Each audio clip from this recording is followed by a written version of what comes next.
course. Let's see. We are live. All right. Oh, okay. So, who's running this show? Do we have any agenda items? Not particularly. I think.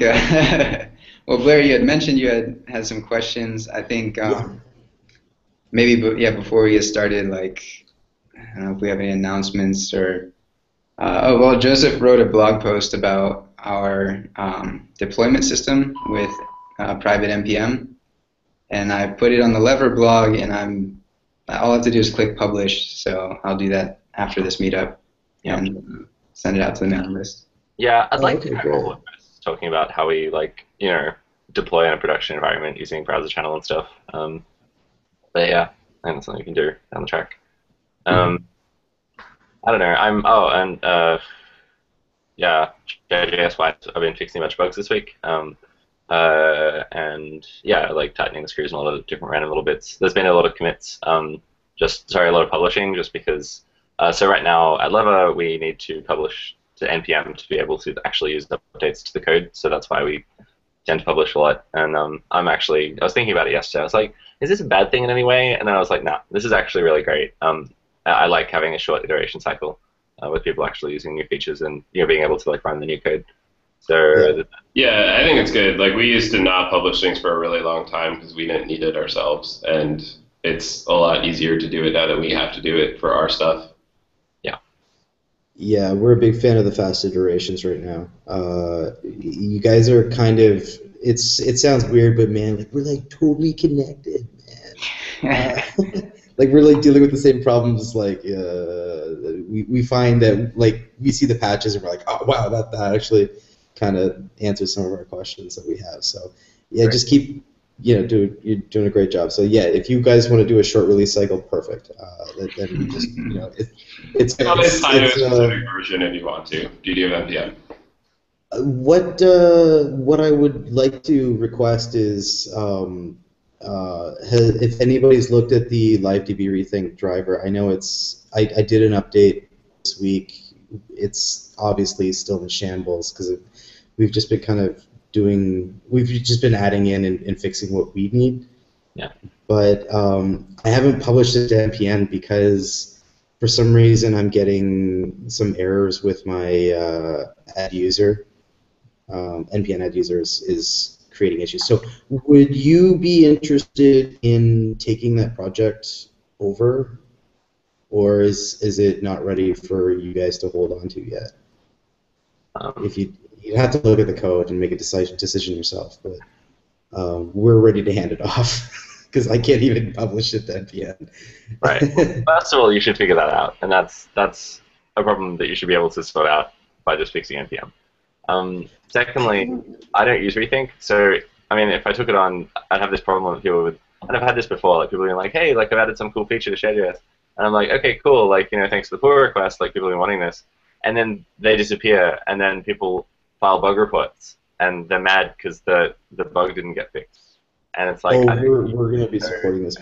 Wait a second. Yeah, I know what you're saying. And this is why I'm sort of asking as versus being like, hey, take my project, because I know you guys are you're gonna have to see a track record first before you guys take it on. But we're gonna be supporting the live rethink for quite some time. Yeah. Because we don't have much of a choice. So. Well, if you're happy to support it, then you should also publish it to npm yourself, frankly. I just don't have time to chase down the issue.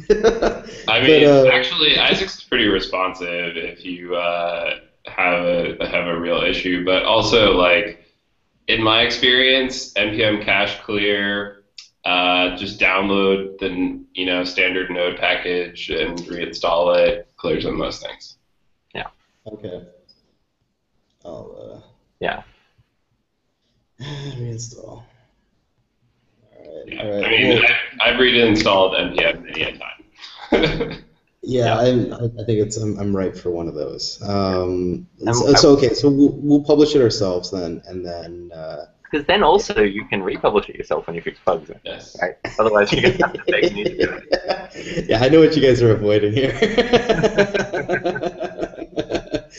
Yeah, no problem. We understand. We were just kind of hoping that you guys would be eager to take on another, headache. But okay, we'll give it another shot. Cool. Great. Take notes. Sorry. I forgot. What's going on? I'm just gonna I try to take notes during these so that I can write up a little bit with the video. Yeah. We moved away from my other machine, so I'm just gonna write them here. Just kind of what we talk about. Yeah. Blair begged the share team to take his project off his hands. I think that was. Yeah. Blair is also worth mentioning. We went to NodeConf a couple months ago. Which was really awesome, by the way. If you ever get the opportunity to go, you should totally go. But I was hanging out with Isaac for a while, and he ran a little workshop, and he yelled at me for running an old version of NPM. It's like, what? This is 6 months out of date. I'm like, what? I don't know. I'm just using the version that came with my version of Node.js. He's like, no, get rid of this. You need to update to the latest version. We fixed all sorts of problems. So yeah, you have to update NPM frequently. Well, yeah. We're 6 months. It seemed to work fine for me, so I was like, It kind of worked fine, but recently there was some big changes to make it a lot faster, so things would install quicker and all sorts of. They added a new Semver thing to upcarrot, so there's a lot of good reasons. Yeah. Okay, I got 3 major things to do tomorrow. Yeah. That's pretty easy. Yeah, I'll have my coffee and do it. Do we have any other questions? Yeah, we're looking. Obviously, we're as mentioned before in the previous meetups, we talked a little bit about how we're doing a lot of Quill integration. Yeah. And we're running into the single cursor. Obviously, Quill supports multiple cursors. Right. And we're sort of coming up with, obviously, just the way the setup that we have is going through Tandem and into ShareJS. We're stuck with a single cursor right now, and we're just wondering. First question is, how busy are you guys these days? Very. I hear production deployments, and I'm like, well, maybe I shouldn't bring this up this week. But the first thing I want to mention with cursors is that Ian and I did this a long time ago, which is just a little proof of implementation.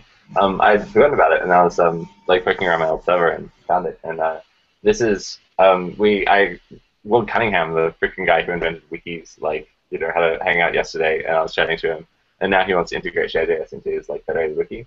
But you can type your name in the bottom box, and then you get the cursor with your name, which is cool. So this is ShareJS working with multiple cursors. Ian did the lion's share of the work here, which is a way of saying that ShareJS supports multiple cursors. LiveDB does not support multiple cursors right now, because if you have multiple servers all running, and then one of those servers goes down, you have to remember to clean up the cursors on all of the other servers, which is just code I haven't written yet. This is using I think it's using a slightly older version of LiveDB, but with some patches to support multiple cursors. Anyway, I don't know. It's still something that I care about. So I guess there's another announcement which I probably should make, which is that I'm leaving Lotto. This is going to be my last week there. So for the rest of the year, I'm not going to be doing any paid work. This is my plan. I'm going to sort of press with the rest of these soon, and then spend a bunch of time chilling out, working on some random side projects that I've been ignoring. Things like adding cursors is something that I would like to do, but I'm not going to make any promises, because I don't want to be obligated in any way during my next 3 months. All right. So yeah, if you feel like working on it, I would be delighted to sit down and spend an hour or two on a hangout, talking through all the different problems and figuring out exactly what code needs to change, so that you can start having a bit of a stab at implementing it or adding that set of patches, depending on how much you care about it. Deeply. Okay, well, if you deeply care about it, then let's just pick a time and we'll have a long chat and talk about cursors and talk about exactly what work there needs to be done. And it's not even that much work, frankly. It's there's going to be a bunch of tests that need to be written. We'll have to figure out a plan around if multiple servers are running, and then and then one of the servers goes down, then how the other servers will notice that, so that they can remove the cursors of those users. But the API is all written. Like I know what API it needs to implement. I just haven't implemented the API for multiple servers in LiveDB. So that's the case. That's where we are right now. I think there's a branch or something which had a bunch of changes around that. Or oh no, I think I merged them into master, but like all the tests are disabled because it's broken. Or something. We started picking through it. Is it like from what I understand, like what is going to happen in sessions? Is that going to be where you're loading most of the the sort of the access point for the cursor information, or is this going to be a totally different thing in ShareJS that is where it's at? We just started looking at it today. Right. Okay. Let me just pull up. I have this problem, which is that I keep like doing a bit of work on cursors and not doing anything for a while and forgetting everything. I feel like as I've gotten older, my brain's gotten smaller and I can't remember as many things. I can relate. Yeah, and maybe I just have more things that I'm kind of store now, so that gives me a nice excuse. It gives me an out. Well,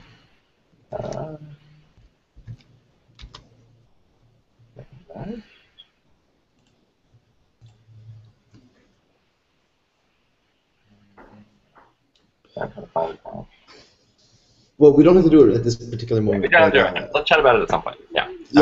We'll. I'll send you something through the group where we can link up whatever's an appropriate date for you. I know you're probably wrapping up things this week. Yeah, I'll be really busy this week, but I'll have some time next week.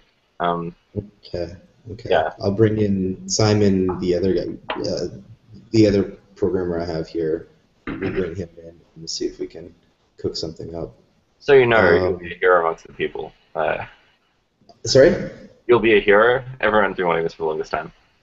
Oh well, this is what I sort of imagined today, because I was going through the GitHub issues and I was like, there's some real demand for this, but nobody really wants to step in front of the train, I guess. But, so we'll take it on, and it's something we can discuss privately, I guess, at a different date. But we would. We believe that this is a really important piece for our project, so it's something that we absolutely have to have. And so, come hell or high water, we're going to do it. Sweet. We'll see. All right, I'm going to be like gray-haired and bitter by the end of it, but it'll be fine. It's not. I don't know. I think now it's like a psychological thing that I've been saying I'll do it for so long that there's this big hurdle, emotional hurdle to get over. You'll probably sit down and be like, all right, it'll take me 2 hours to code and then it's done. And I'm like, oh, what? Okay. We'll see. We'll see. Well, I need a week off. I could use a vacation. So if you're going to take a week off after you depart from level, or? Level. Well, I'll be around next week. I'll be on and off. I'm going to be doing a bit of traveling. But yeah, just ask me, and if you're taking a week off next week, whatever, just email me and we'll figure out a time. I don't have a firm schedule yet on my next few months. I've just been wrapping things up at Lever, so I've been really busy and tired. Okay, we're kicked out of Thailand, so we're yeah. So we've got to be in Vietnam by September 18th. Okay. Wow. Are you? Yeah. Yeah, it's not pretty. No. Is that what or are you going to move back to the States or anything? I don't know. I really wish I did. I don't see beyond November at this point. Right. If what we're sort of hoping to do, though, is get at least put in a sort of an effort, a huge effort into fixing a couple of the things that we're seeing, that we like some of the features that we want to see in Quill, but or in the whole chain, I guess, from database to front end UX, but we want to see that all sort of in place before we launch, and this is one of the big things that's going to hold us up before we launch. Right. So the pressure is on for us to kind of deliver. Yep. And so this is got to happen before September 18th for us. Yeah. Okay. So that's how motivated we are. That's awesome. Blair, you've been in touch with Jason, right? I'm sorry? You've been in touch with Jason too? I'm sorry, I don't know Jason. Yeah. Jason Chen. Yeah, Jason Chen. Yeah, Jason Chen. No, I haven't. He's probably someone I should talk to, but I don't really know how to approach the guy. So we just know him a little bit. I can send an intro email if you like. Yeah, I'd love to, I could probably just do the random thing and save you the trouble. He's pretty responsive, but yeah. we're not sure how he's going to respond to what we're doing yet. So, like, I know he's in with Salesforce, and the things with Go Instant are kind of sketchy to say the least. We're not sure what to do with them. Well, let's chat later. But anyway, if you ever want to talk to him, I should. I know I should, and when we're not broadcasting, we probably should maybe change a couple of emails around and. Sounds good. Yeah, I'd appreciate it. Thank you. Sure. Cool. So you've got a lot to get done in a month. Yeah. It's not fun. I used to enjoy this kind of pressure, but it just seems like there's a lot going on, and yeah. lot's got to come out of the hat in the next couple of months, especially before September. So, what do you guys like? You guys? I was sort of poking around Share today, and I see. One of the branches has got an 8. It does have an 8 in it. There's an 8. So ShareJS 8.8 isn't going to be like a major release. It's not going to be like a big redesign like 8.7 was. But I want to make some. There's a few like API changes that I've been wanting to make for a while, and I'm going to bundle them all up. And like I can't change the API of ShareJS 8.7 now. The set of changes, like I've got a changelog in the project, so you can, if you find it, you can go through, and I've been documenting all the changes that I've been wanting to make. There's going to be a few nice things, like I want to make it so that if you want to open up the ShareJS client from the server, then there's going to be an easy method to do that with, which will just make the local connection and do all the work that Race is currently doing there. I'm getting rid of a little bit of like a couple of the callbacks for different things in the client, just because they've been complecting things for no reason. Which is going to then let me remove a lot of like serialization of messages. Right now it's like, all right, do this, and then wait until that comes back, and only then you can send more operations and stuff, because there's like different race conditions that can come up. So this is true. Yeah. So shedding. Yes. So I'm shedding the callbacks for subscribe and unsubscribe, and in doing so, I can make it so that the client can just send operations whenever, which is going to be really nice. That's going to require some changes in Racer, and I need to talk to Nate at some point and go through all of that stuff. There's also today, actually. Sorry? A list of things to talk about today. Yeah, probably. I also want to make it so that you can easily. So this is another thing that is good for Racer. Make it so that you can easily send user messages. So if you want to like reuse the browser channel session or whatever, like until now the story's been just like wrap it in something so that you can then send your own messages out of band. But like that's actually a real pain in the ass. So I'm going to make it so that you can send messages to the server and from the server to the client, just on top of the ShareJS protocol, which will be convenient for a lot of people. So there's that.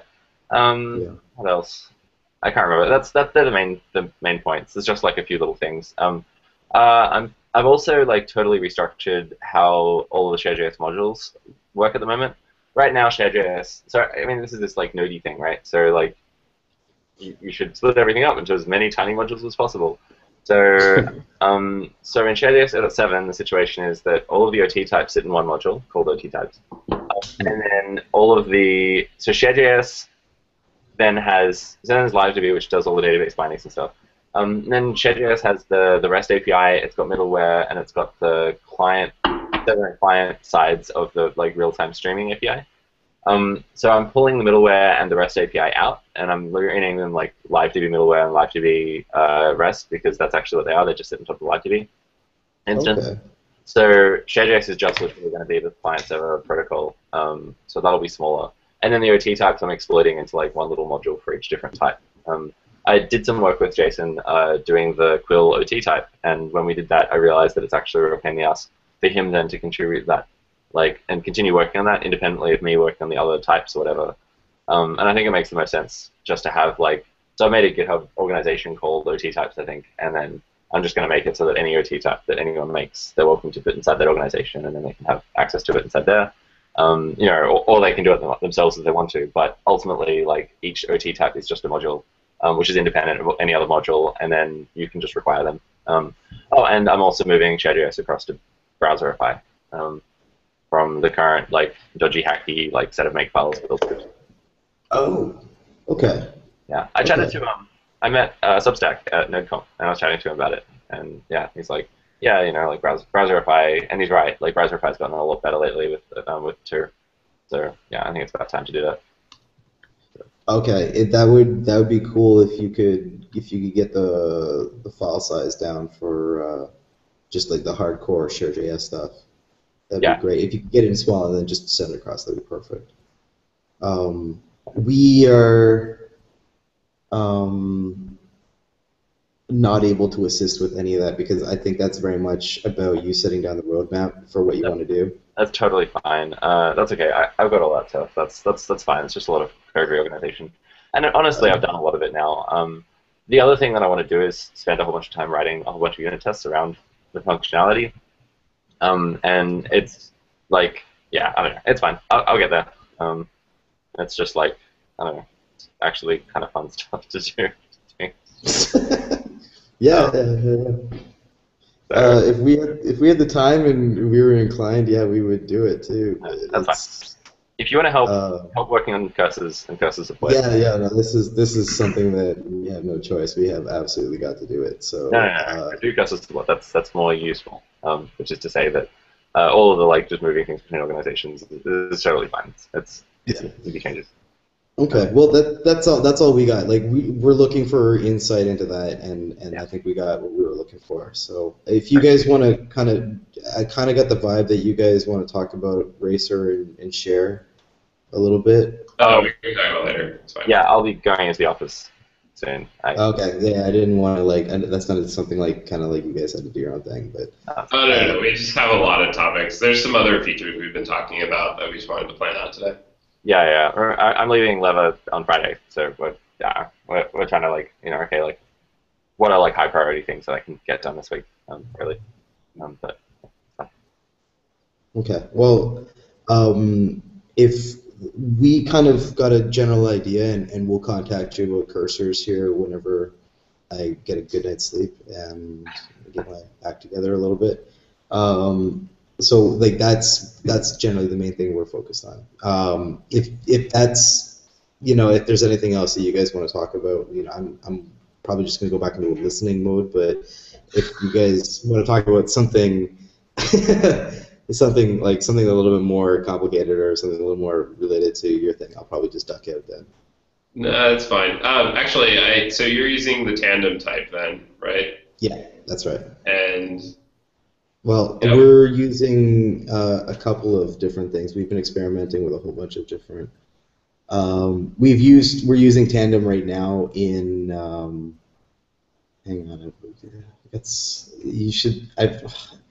I'm using Sublime 3 right now, and it's just like it scrolls forever.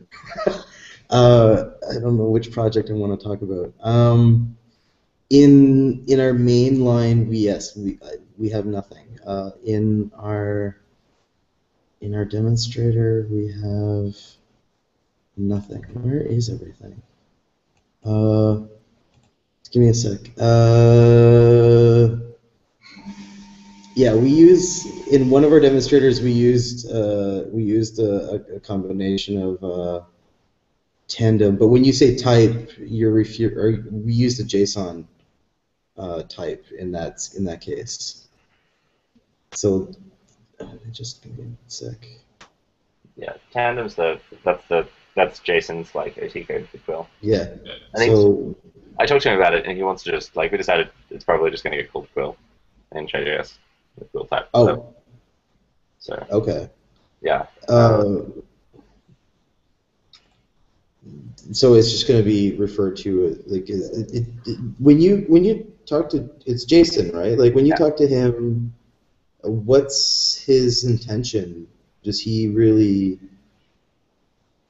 just? He just likes writing code. Yeah.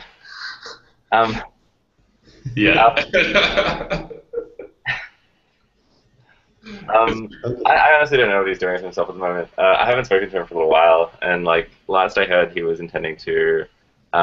He was working with Wilmer on doing some like on making a nice sweet demo on top of the Socket using ShareJS and the Quill OT type, and like Quill do like real-time editing using that.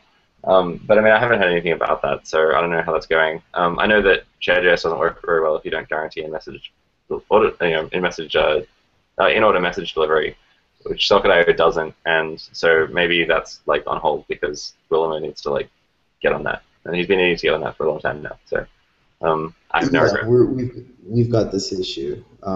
We've got a sort of a variation of that in place, and you know the funny thing is, as I was reading your README today, it says don't Socket.io can't guarantee. I'm like, yeah, yeah, this is very true.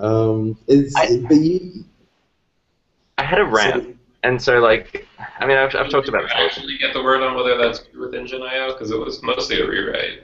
Engine.io still doesn't guarantee ordering. No, Engine doesn't do I that. just didn't know. Yeah.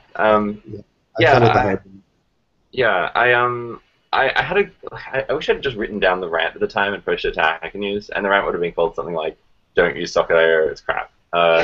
Even though Guillermo was a really nice guy, I met him at 4JS actually. But like, yeah, and Socket.io 1.0 is, I'm sure, like a million times better than it was. But I mean, like when I was first writing ShareJS, it was like Socket.io 0.6, and it had all these like weird bugs and race conditions where people would end up. And this is the worst part. This is the thing that really killed me. People would have problems with Socket.io and then file bugs against ShareJS, saying, "Hey, ShareJS crashes in this particular instance," because Socket.io randomly would like give me a different error, or it would error out in some like different way that I wasn't handling.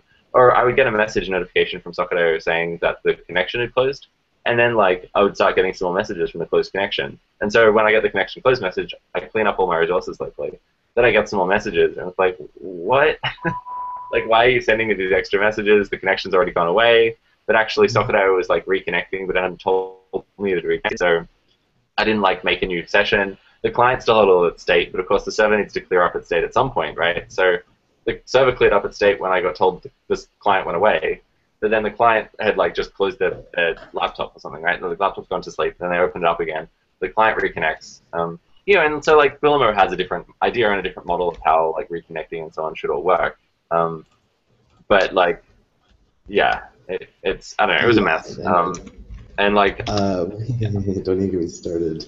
Yeah. So anyway, I wish I'd written this blog post at the time. It's now the time has passed, and actually, like as I say, Socket.io has gotten a lot better.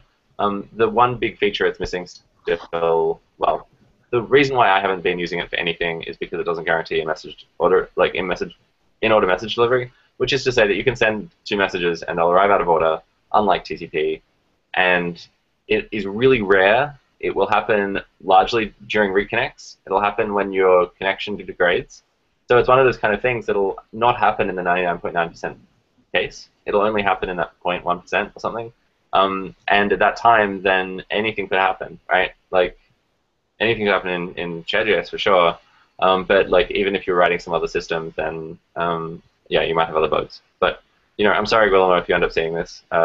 I think that you've done a great job popularizing all of the, you know, all of the stuff. But ShareJS, until that bug is fixed, until that issue is fixed, I would recommend against using Socket.io. That's all that. And there are some great alternatives. You can use Browser Channel, you can use StockJS, you can use, I think you can use any of them wrapped in what's it called, Primus, which is a yeah. Yeah. Yeah, we looked at Primus. Yeah. There's a great article kicking around where someone literally did, like, they wrote a test script and they went across every single sort of WebSocket or WebSocket plus node module available. It's SockJS, Primus, Socket.io, even that Irianos WebSocket, like a pure WebSocket implementation. It's pretty good numbers. And so we went with, I'm having to choose my words carefully here, but we went with the, I can't even say it right, but it's like Einaros WebSocket? Yep. Yeah, that's the one I use. Did I say it correctly? Did I say it correctly? WS. I have no idea. I've never known. Every time I try to find it, it's like github.com/I and Google WS. And so yeah, we implemented our entire WebRTC signaling system in WS. Yeah. And when we found Quill, we were like, well, this seems a lot like there's going to be a lot of Socket.io, and there was a Socket.io example in ShareJS, and this is how we ended up rewriting our entire WebRT signaling server for Socket.io, because Engine.io and everybody promised no more race conditions, but boy, was that kind of premature for us. So yeah, all apologies to the hard work, and there's a lot of we respect the work that's been put into bringing Socket.io up into a pretty respectable system of modules, but at the same time, it leaves something to be desired sometimes. Right. Yeah, and I think that Guillermo has done a great job in talking about a lot of this stuff and making it so that doing like real-time Node.js-y browser server connections is a thing that people do. It's like well, of course, that's what you want, And so then of course, like a million people jumped on and were like, yeah, like let's build other modules that like make up some of the technical, not just efficiencies, but like, I want it to work like this, I want it to work like that, but let you do that. But yeah. Anyway, yeah. I don't know. As I say, I recommend against using Socket. I've been still waiting actually for someone to write a good module, and I might end up doing it myself. We've been talking about doing it at Love for a million years, and I've been hoping I've been hoping it'd be a great starter project as well if someone wanted to jump on. But just to make a simple reconnecting. Actually, I think one of the Derby guys, one of the Russians, did it. I think make a simple reconnecting WebSocket implementation, and there's been a couple of these. But I just want something that wraps like WebSockets in the client and reconnects when they get disconnected and gives you notifications to tell you, hey, it's going to get reconnected in 5 seconds. And then on the server just gives you like WS, or like you can just use WS.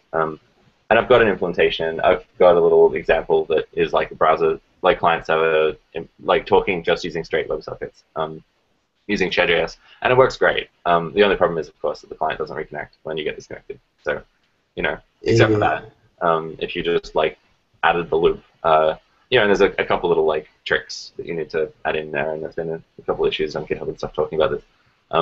But then you could absolutely have like a reconnecting version of that would work great with ShareJS.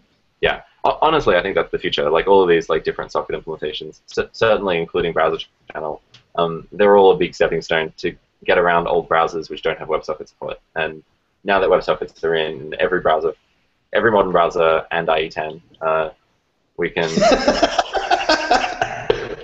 Excuse me, that was you were being nice. Yes, I appreciate that. We can actually start using them now. So like I don't know. Yeah. Well, this is the thing. We made a tough call about it because like, we had the whole thing working and we were quite impressed with our efforts to get it going, because frankly speaking, WebRTC is fun and cool, and it's a really sexy set of technologies. But getting it to work and getting it to work reliably is hard. We had one of the guys who used to work for us wrote PeerJS, which is one of the first like WebRTC based libraries. I don't know if you've seen PeerJS, but yeah, I know Peer. Yeah. Well, he wrote that, and we were talking about it, and he was saying WebRTC is a giant mess. Like it's just this like ridiculously complicated, wacky protocol that still needs to talk to a server at some point to set up the connections, and it does all of this like weird like stuff, specifically like to do like asterisk protocol or something, whatever it uses internally. Hey guys, how's it going, Pablo? Hey, good. How are you guys? Good. We tried to do this earlier, but I don't know if we sent the message early enough. Yeah. So yeah, about the WebRTC, a couple of words about this. We tried to, we implemented the PureJS plugin for DerbyJS using WebRTC, using the PureJS library. And yeah, so as you said, there are lots of problems, especially the biggest one is that connection keeps hanging out from time to time. It just hangs up and that's all. And we researched it, and it's basically because you have to have your own stun or turn server to have this NAT connection between two peers, which is like so complicated, and it still doesn't work reliably. So stun and turn. Where do I begin? I had this reoccurring nightmare around when I was working on Google Wave, and we did this and it still baffles me to this day, like just how we ended up in this state. But like, so with Google Wave, obviously the idea was, here's a whole bunch of source code. When Wave got cancelled, you should be able to set up your own federating Wave server, and we can make all these federating Wave servers talk to each other. Ridiculous amount of code, ridiculous amount of work to make it all happen, and like I was demoing it, and like talking about it, I gave a talk on it at this like Wave Summit that we did, and I set it up. I did every single, like I set up a server and like recorded every single step that I took, right? And then did the same thing live on stage using the instructions that I made to set it up, and it didn't work. And I have no idea why it didn't work. I did everything in an identical way, and like got a new SSL certificate and did all the different steps, and then just like arbitrarily it didn't work. Then I swapped back to my old server, and my old server still did work. And to this day, I have no idea what's different about them. I set them up identically, like 2 line nodes or whatever they were at the time, configured with the exact same configuration files. Anyway, but yeah, there's things like that it's just like I don't want to. Yeah, that's right. Don't know, don't care. Yeah, I know that feeling. Yeah. WebRTC.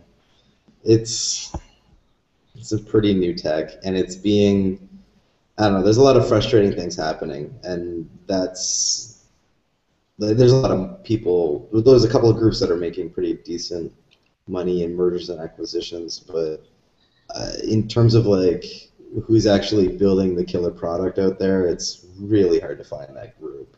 Right. And I think that's pretty telling of where WebRTC is going. It's nobody can produce anything that's reliable enough for the mainstream. It's just not there yet. Yeah, I think that's right. There's this kind of interesting property. It's like you look at something like Gmail, and like Gmail with like Google Talk, right? And today it's really easy to build a service like that. Any of us could do it in like and like get something working in a weekend kind of thing. But like Gmail was really revolutionary at the time because they managed to actually do server client communication, and that was a huge amount of work. Like that was actually really hard to do at the time, and because it was really hard to do, they end up getting first movers advantage and so on. And I feel like we're in kind of that state with WebRTC. Like the first few people who can get it working will end up setting the stage for a lot of other people, and over time we'll end up getting good libraries. But because of the state of WebRTC, it's going to take a while for that to happen. Yeah, it's in a state already. I don't know. It's fun though. I do enjoy watching my ugly little camera show up once in a while. Staring at like 5 or 6 versions of me from different angles. Yeah, it's always great. Yeah. But yeah. Anyways, the thing though is that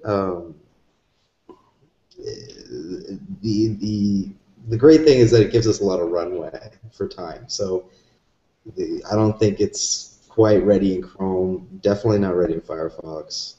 But the thing is that like as WebRTC kind of stalls for a little while, you can see things like WebSockets. Exactly, like WebSockets are completely implemented, and so I don't see why I have to use Socket.io anymore. It's crazy. Like, and I was thinking about that just before. Like, I think the reality is that Socket.io and all those things have popularized this idea of having server-client communication, and like they're all stepping stones. And honestly, the winner amongst all the different socketing protocols is irrelevant because the winner is going to be WebSockets, which work better everywhere.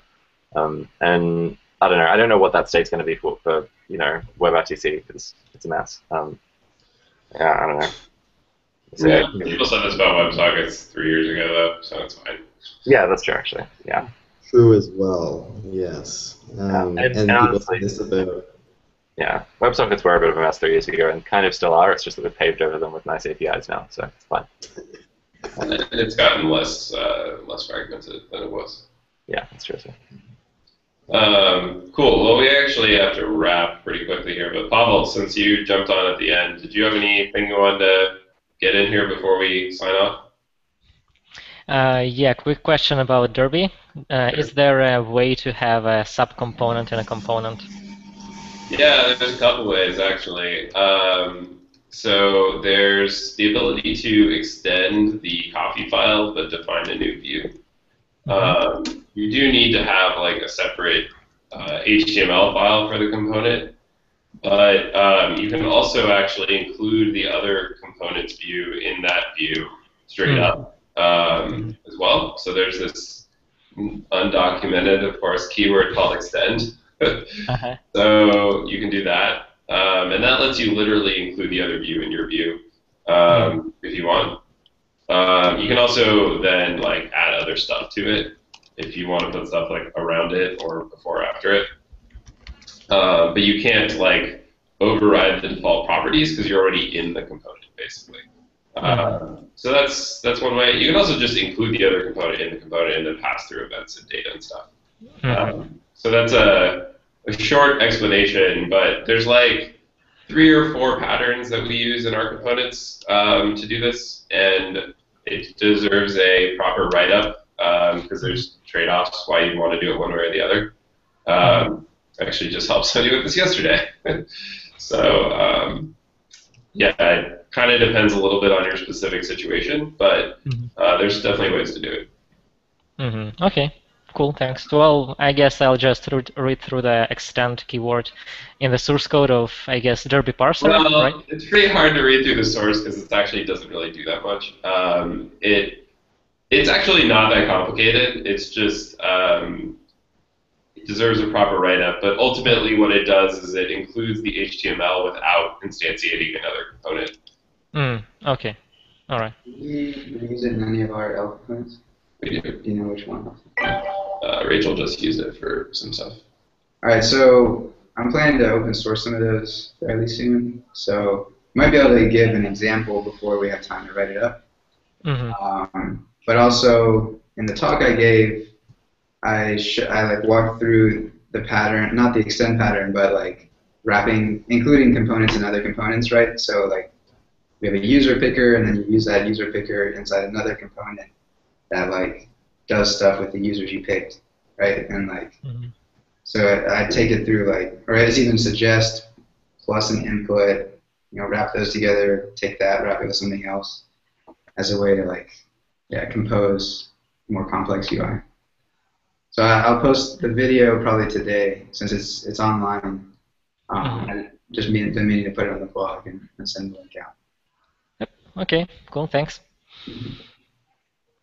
We should wrap actually, because unfortunately I have some other meetings. But good to check in, guys. And we're going to do it this time from now on. Thursdays are better because when it's late on Thursday, it's better than late on Friday for most people. And we're trying to do 9 because it's easier for people in Russia. But sorry, people in Asia, there is no proper solution. Well, when we get over to Vietnam, I guess we're moving an hour earlier so I can have the meeting at 10, and then I can be at the bar by 11 or something like that. All right. At least it's not Friday. Or wait, is it Friday for you? No, it's Thursday still. Thursday still. Okay, yeah. All right, we're good. Okay, so just to sum up what's going to happen here with us and everybody here, I was kind of hoping maybe, like I'll sort of take you up on that offer for an introduction to JSON. Sure. If that's something you're comfortable with. I don't know. Yeah, we don't know him, and we didn't want to like sort of, broadside on a whole bunch of questions that would kind of bother him because I think he's a busy dude. And Joseph, maybe we can set up a time to talk whenever it's convenient for you when you've had some time to sort of wrap up what you're doing, and and we're going to be pretty keen to get going. So I'll get you going with Simon. You're from where are you from originally? In Sydney. From Sydney. Yeah. I'll see if Simon's from my business partner. He's from Coffs Harbour. All right. Huh. So I don't know if you guys are gonna get along or not. You can trust each other. We'll see. We'll see if you guys can get talking, and all three of us can set up a time that's good for you. And, No, that's good. Sometime in the next couple weeks probably work for me if you're around. All right, great. I appreciate it. That would be something we'd be really willing to do. So that's awesome. Other than that, yeah, that's all we got from our end. All right, cool. Later, everybody. See you next week. See you next week. Okay, bye. Bye.